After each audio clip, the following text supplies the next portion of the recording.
Hello, everyone, and thank you for joining us. This is No Soundbites Allowed, and I am your host, Michael Voss, Dragon of the Southern Tier, here with you today, and I'm happy to be with you. For those who have never been here before, we do a long-form political commentary. It's a free-form conversation, and we hope you're going to enjoy it. Every Sunday at 2:30 p.m. Eastern Standard Time, we have a live stream with you and your thoughts directly on the show. You can call in, you can send us tweets or other messages. We're happy to speak with you. But today, we want to talk about something that I really rarely ever talk about on this program, something you really don't hear a lot about, and that is race relations in America. It's not one of our top subjects. We're not into identity, gender, politics, but from time to time, it is a subject, especially when we're talking about the entertainment industry, when we're talking about rappers. We really don't talk about those, really have no interest in it, because entertainers overall are meaningless. They are about as important as anyone else and have no greater importance when it comes to politics, in our point of view. Not everyone agrees on that. And speaking of that, we want to talk about Ice Cube. We want to talk about the 2020 election. And we want to talk about what's going on with Black Lives Matters going forward. So let's project a little bit in the future. First of all, let's assume that the Harris-Biden administration, they win and they get elected. That's possible, okay? And we know that most of the major news media have already said that is going to happen. Fine. So we get to January 20th. First thing I want to mention is I expect that within 3 months of the inauguration, we will see Nancy Pelosi enact the 25th Amendment and Joe Biden will be removed from office, most likely due to mental instability. He may retire instead, but one way or the other, within about 3 months, I expect Joe Biden will no longer be in politics, and it will actually be President Harris, which Democrats will be very happy about because she'll be the first Black or rather Indian woman of Indian descent that has become the president. So Democrats are very much looking forward to that, to be able to have the first woman in office. That being said, what is a President-elect Harris or a President-elect Biden? What are they going to do for the Black community? It's a big question. It's a question that was asked of President Obama. Actually, it was a question that wasn't asked of President Obama. It was just expected that he would help the Black community. He didn't. As a matter of fact, the Black Congressional Caucus took much umbrage with President Obama because he didn't do anything. He also made many promises to the Hispanic community about a path to citizenship and illegal aliens. And he really did almost nothing about that, except for eventually getting around to DACA. So we have to get this understanding, and Biden was part of that entire process. So we have to look at this in total. We have to understand the background to understand the future. So we have seen that over the last 20, 30, you can go back, some would say even 60 years, the Black community has been largely ignored by the Democratic Party. It's not something of interest for them, although they do rely on them every year for their votes. And it has long been said, if any Democrat got less than about 80% of the Black vote, they would lose outright in any election, no matter who they were or who they were running against. This year, I'm going to get into the numbers there. But this year, in this election, back in October, in the middle of October, about a month ago, we heard something very, very powerful that came out. Something that shook up the Black community and made people stand up. And that very simply was Ice Cube. Ice Cube came out, and it was a tweet that went round the world. And it was that, as you can see here, he says, facts. I put out the CWBA. Both parties contacted me. Democrats said, will address the CWBA after the election. Trump campaign made some adjustments to their plan after talking to us about the CWBA.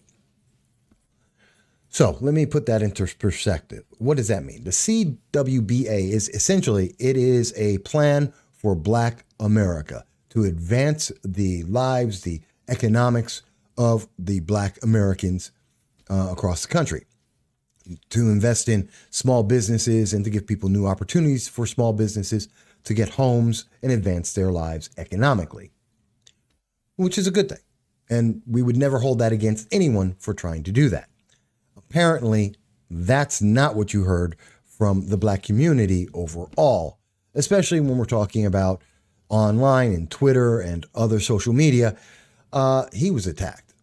Very simply, he was attacked all day long because he dared to do something that you can't do as a Black person. He wasn't being a staunch Democrat. He wasn't a progressive. He actually spoke out against the establishment, and that is forbidden. In fact, he wasn't the only one. We also saw that 50 Cent came out and made a statement that he was in support of President Trump. He went further than 50 Cent, who only said he wanted to make a deal and he wanted to work on a plan that would improve the economics and lives of Black Americans. 50 Cent actually said he would actually go and actually support President Trump because he didn't want higher taxes that were guaranteed under President Biden-Harris. Well, when he did that, there was a backlash. And in fact, it was one of the most insulting and racist diatribes we have ever seen. And that came from Chelsea Handler. And we did cover that back on October 25th. We invite you to see the video. You'll see it there. It's at about an hour and 11 minutes into the program, where Chelsea Handler used her sex, the promise of sex, the disdain of the public, she used both the whip and the carrot. She beat 50 Cent with a stick, daring to say, "I have to remind you that you're Black." Yeah, and that's what she said in this interview. Chelsea Handler, and we have it on the recording, says to 50 Cent, "I have to remind you that you're Black," as if being Black means you have no choice, that you have no freedom, that you have no free will. And then she sweetened the deal by offering her body to him, which is rather insulting in the most racist and sexist of ways. That being said, what about Ice Cube? Again, I want to go back to Ice Cube. Ice Cube made an offer. He went out there and he spoke to both the Democratic Party and the Republican Party. And the Republican Party decided to move on his plan. The Democrats did not. On October 25th, the Democrats came back, and their reaction and their answer via Representative Cedric Richmond, not from Joe Biden, not from Kamala Harris, from Representative Cedric Richmond, because you can only respond to a Black man with a Black man, apparently, in Democratic politics. He said, no, we did reach out to Ice Cube, and he just wasn't good enough. He didn't have good enough of a plan. We have a better plan for Black Americans. By the way, let me mention, I have no idea what that plan is. I don't know any Black person in America who knows what that plan is. That plan was never detailed anywhere in any question, in any of the debates. It was never highlighted by any news media. If he has a plan for Black America, I've never heard of it. But we do know that Ice Cube did. And so Ice Cube, instead of arguing with Representative Richmond, said very simply, then please release the Zoom meeting so the world can see what was said by all. That's pretty straightforward. Doesn't get much more straightforward than that. The answer, of course, from the Democrats was none. They just ignored the entire conversation. They let it go. And instead, they allowed their surrogates, individuals like Cardi B and the rest, their other entertainers and people of color, entertainers of color, I should say, to attack Ice Cube. Chris Cuomo attacked Ice Cube on CNN and tried to make it very clear for everyone of color in America that while Ice Cube may be working with the Republicans, he wouldn't endorse Donald Trump to preserve their vote and their count. Okay. But they also minimized the fact that Democrats had no interest in helping the black community. Be that as it may, as it wound up, according to The Guardian, as we see, on November 6th, Democrats got the black vote anyway. 87% of the black vote, which is down from the Obama era. It's down from Hillary Clinton's run. And it's even lower if you're looking at just black males, which was closer to 80%, although it was 91% amongst black women. The vote has gone down. This was especially true amongst younger individuals. The youth vote came out and voted in 2020. And so Democrats got what they wanted. They got the black vote. They got a black vote that was over 80%, and they were able to win, or potentially they may win, the 2020 election. Which brings me back to, again, the same thing we've been talking about. What are they doing for black Americans?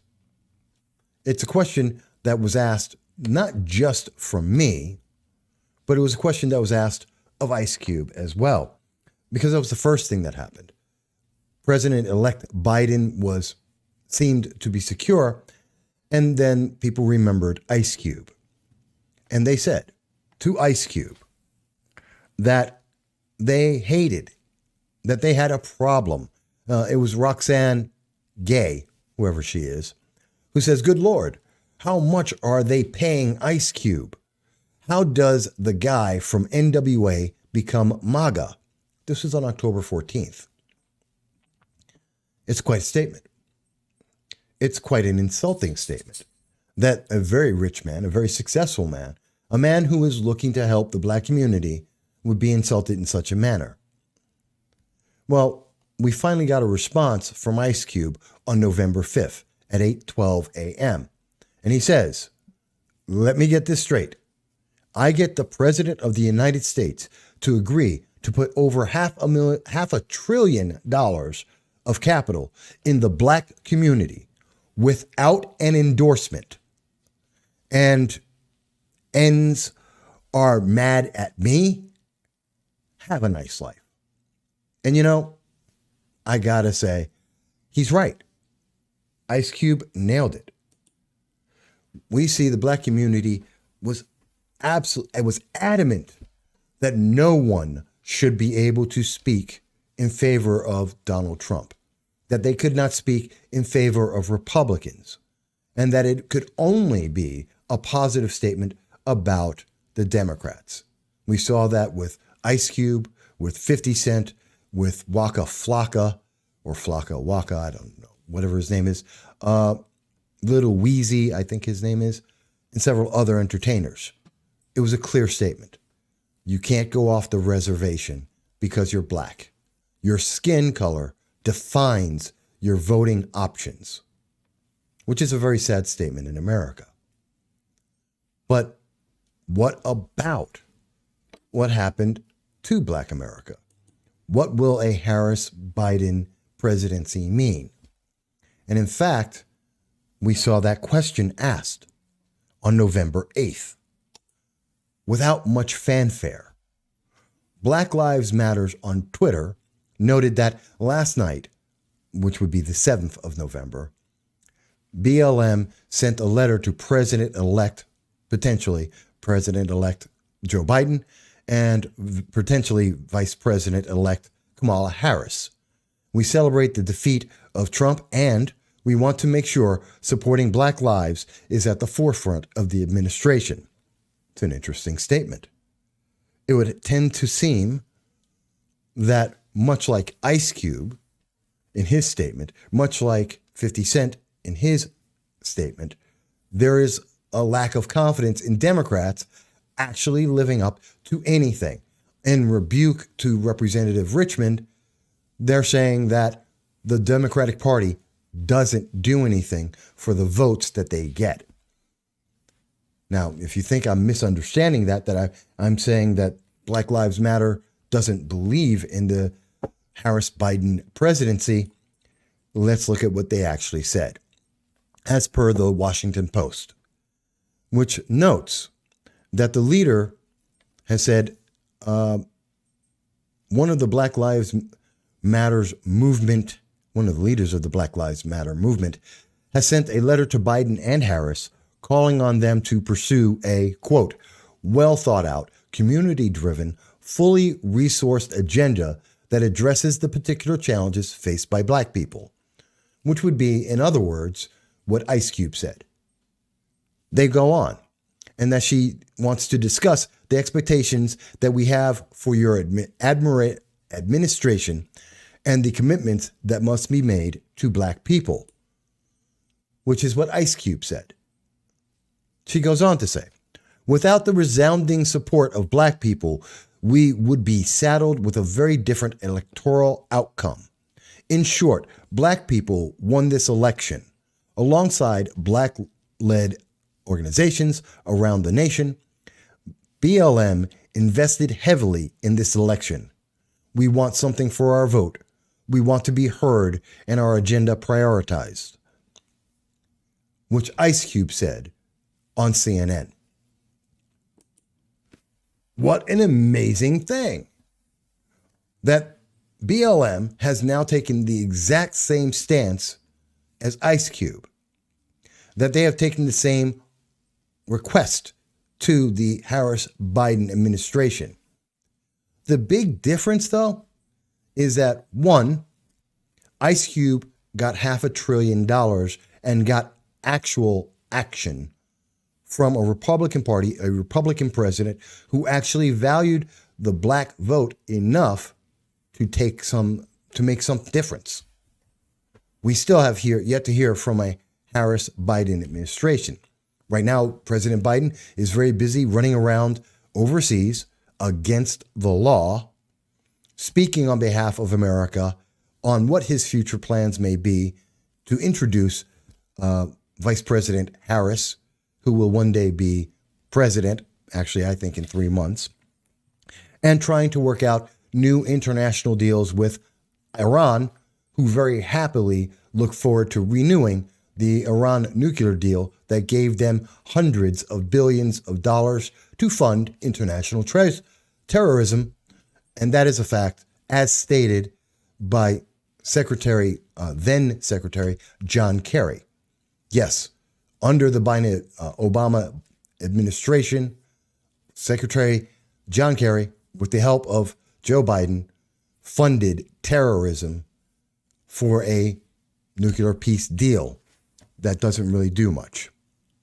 So, with that said, we have to ask, what does this mean for Black people? What is actually going to be done? Is anything going to actually be done? It's a tough question, because it doesn't seem like there is anything.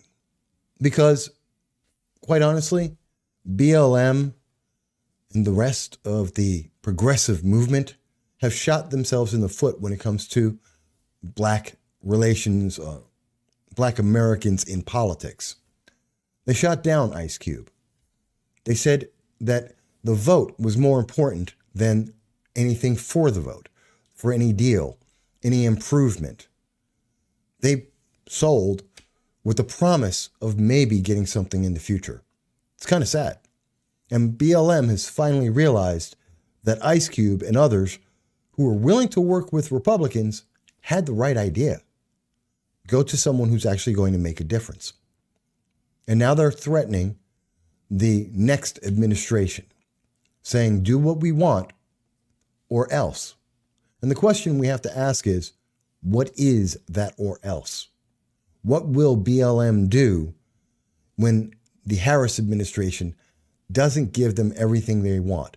What happens when the Harris administration doesn't defund the police across the nation? What happens when they don't get to take the homes of white Americans and have a redistribution of white Americans' wealth to them.